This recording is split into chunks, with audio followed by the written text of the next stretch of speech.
খবর 24 সাথে আপনাকে স্বাগত। নতুন নতুন খবর জানার জন্য আমাদের চ্যানেলে চোখ রাখুন। মার্কিন ডলারের নিরিখে ক্রমশ কমছে ভারতীয় মুদ্রার দাম। বস্তুত দাম কমার ক্ষেত্রে নয়া রেকর্ড তৈরি হয়ে গেছে। এবার এ নিয়ে সরাসরি প্রধানমন্ত্রী নরেন্দ্র মোদীকে নিশানা করলেন কংগ্রেস সাংসদ প্রিয়াঙ্কা গান্ধী।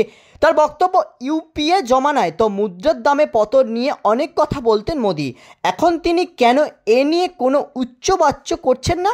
উল্লেখ্য, গত শুক্রবার মার্কিন ডলারের নিরিখে ভারতীয় মুদ্রার দাম আরও 18 পয়সা কমে গিয়ে 86.4 টাকায় পৌঁছে যায়।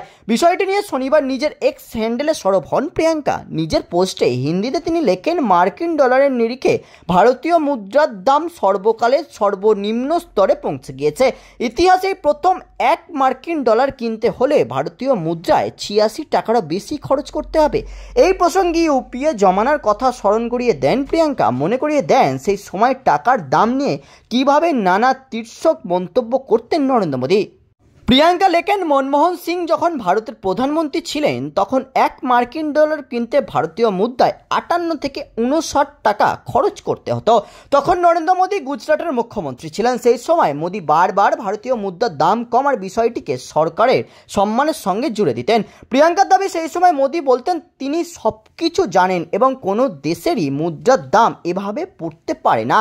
আর সেই তুলনা টেনেই মোদীর তুলোধনা করেন প্রিয়াঙ্কা। লেখেন, আজ সেই তিনি অর্থাৎ নরেন্দ্র মোদী ভারতের প্রধানমন্ত্রী এবং মূল্যপতনের ক্ষেত্রে ভারতীয় মুদ্রা সর্বকালের সর্বনিম্ন রেকর্ড ভেঙে দিয়েছে। ওর দেশকে এর জবাব দেওয়া উচিত। ব্যুরো রিপোর্ট, খবর 24/7।